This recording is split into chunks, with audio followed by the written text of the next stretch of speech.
Hello everyone, I just want to make a video on this. Basically, I just want to sort of spread awareness, and I also want some people to understand certain things. Some of you may or may not know, but I am on the autistic spectrum, so I am autistic. Some people do know that and some people don't. I don't like to tell a lot of people, and I only like to tell people that I know that can be trusted with it. But there's no point of really, at this point, right now maybe it's probably a good time to start being quite open and honest with it, because I'll speak about this in another video, but I've got my own sort of stuff going on at the minute anyways. But at this point I just want to be quite open and honest. And I just want to explain to you guys what it's like for me, you know, how I see things, you know. Some of you may be able to tell that I've got it, and some of you may not be able to tell. Depends how good that you can tell things. So I am not severely on the spectrum. I'm not severely autistic, to put it in a better way. I've apparently only got it mildly, so I'm not severely diagnosed with it, but I still do have it, and I do face challenges with it. So basically I just want to sort of explain that, right? For me, the one thing that I think the way people sometimes see autism is a massive disability that just takes your whole, your ability to life away, and in some unfortunate cases that is the case, but in my case it's really not. The only thing that my autism will affect is sometimes the way my brain processes information, sometimes the way it works, and it can also affect my coordination, and there's a bunch of other stuff it can do as well. But it's just a different way, it's just a different ability. Now, being autistic has hurt me. It has in the past, and it still does. Especially the fact I didn't know about it for a long time. But I feel like it does give me some advantages. But I want to run you through my point of view from the sort of things the way I sort of view things.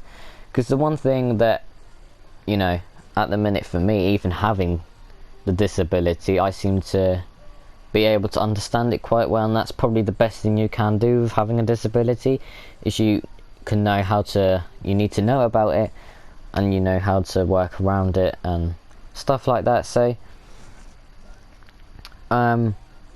let's go with the things I struggle with. So the things I struggle with is socialising. I'm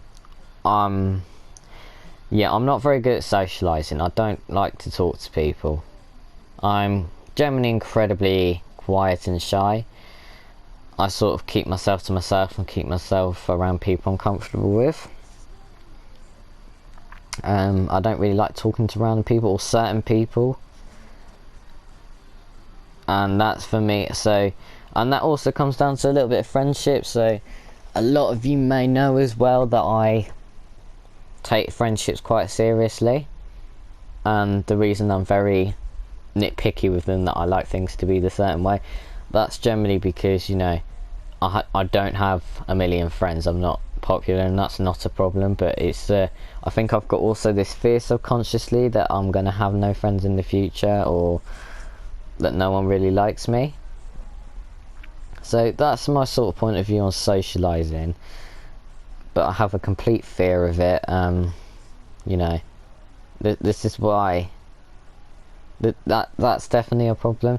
The second point of view that I've always known about, but until I knew about the whole disability, I was questioning, and it's the fact I cannot actually physically cut.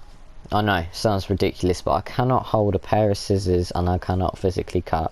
I will cut so wonky you wouldn't believe it. And that's because I've got coordination issues.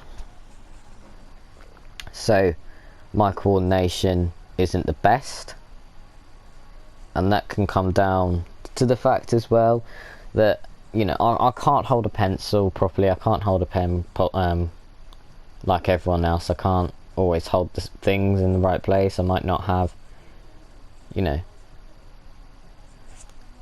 I can't cut, but I feel like that there's sometimes when you say you can't cut and people think, what the hell, what a weirdo.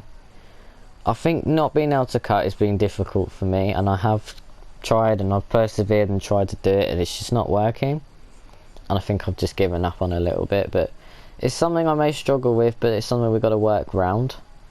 And just because I can't cut doesn't take anything away from me, it doesn't take away anything from who I am.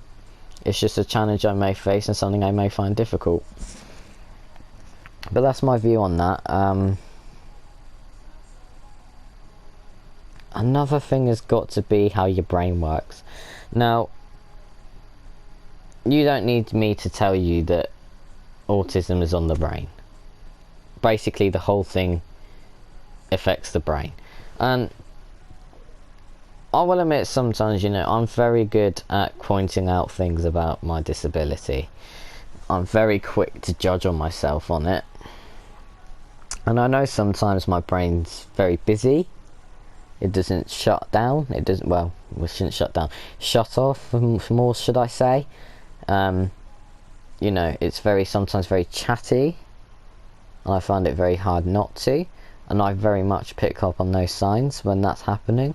And that's nothing that's completely out of my control. Something I do try to control, but sometimes it does happen. A lot less now that I'm older. It happens a lot less, but when I was younger it happened a lot more. Another thing is the way I process information. So if someone gives me a set of instructions, I'm probably not going to follow it as quick as someone else. I might have to take a bit longer. And that is something definitely my autism has affected, especially in that area. And I am, you know, I do try my best, but I feel like, especially now, it's even worse because I know about it, and every time a teacher says to me, alright, there's gonna be a set of instructions on the board, you need to follow them, I think I go into that panic mode and pressure, and that's what it feels like for me. I'm always a bit panicky and under pressure when a teacher sort of mentions something. I think, yeah, my disability's getting in the way here, and I feel like that for me is quite difficult. Obviously, if I had the choice not to have autism, I wouldn't, but I don't have that choice. The only thing I can do while I have it is find ways around it, and to be fair, it does have its advantages. Yes, it has its disadvantages, we've gone through that, but it also does have some advantages. Like, you do have some people with it have such incredible memory, and to be honest, I'm really forgetful at the minute because I've got so much to remember, but I've got some incredible memory. I've got some, like, you name something that happened in my life when I was younger, I'd probably been able to name something, some incredible tiny detail that happened on that day. It's just incredible. Like, I love having that sort of memory, and it's incredible because I can't physically tell you if it's true, but I generally believe that I've got memories from when I was so like way younger, like 2, 3. I don't even know if that's possible, but I just seem to have this faint memory. I mean, it could be a hallucination or whatever, but I feel like I know I've got this incredibly strong memory to remember incredibly small details, so that's an amazing advantage for you there. Another thing is sort of you can do different abilities, especially with my coordination. I might find it difficult to do certain things, but one of the things about having coordination is sometimes it's down to having longer limbs. So I've got longer limbs, so I've got quite long fingers and limbs like that, like whatever. So that might give me a disadvantage in some things, but it also gives me an advantage in some things. So I'm very, what's the word? It's not agile. I'm very flexible, there you go. I'm very flexible, because of it, so I've got an advantage there. I'm more flexible than others. I can probably stretch further, which is probably why I've got an advantage in goalkeeping. I'm not a great goalkeeper, but I've got that advantage there. And also one of your other advantages is you're unique. Like, some people without autism can't think or do the things that you do if you have it. Like, I do some really creative things that people that don't have it do. Like, I can think different because I think differently. I can think of more, you know, I can think of different stuff that some people without it can't think of. And sometimes, yes,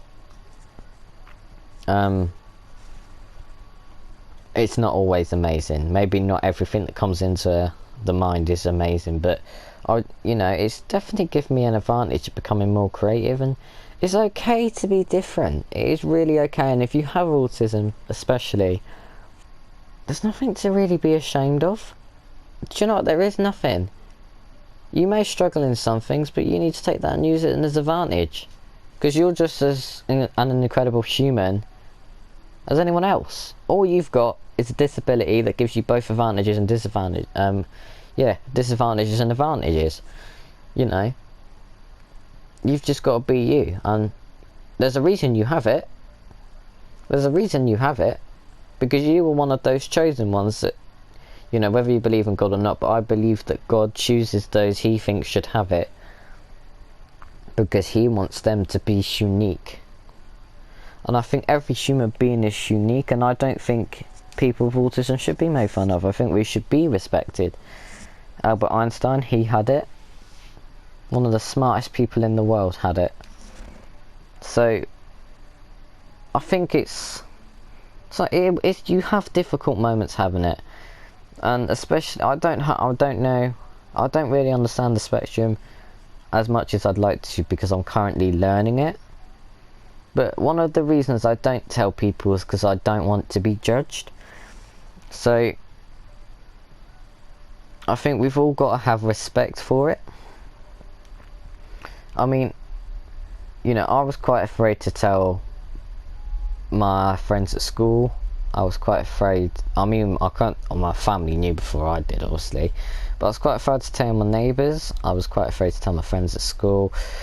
All this and that, and do you know, after I did it, I thought, if they don't want to talk to me anymore, if they don't want to hang around me anymore, if they're going to judge me for it, then they're not really friends, are they? So I don't think people with autism should be treated differently. They may think differently, they may do things differently. It means nothing. It takes nothing away from them, and they're probably... Sometimes people have autism more severely than others, so when you say, I've got autism, you could have it more severely or less severely than someone. Luckily, in my personal perspective, I've got it mildly, apparently. Don't quote me on that, but I've apparently got it mildly.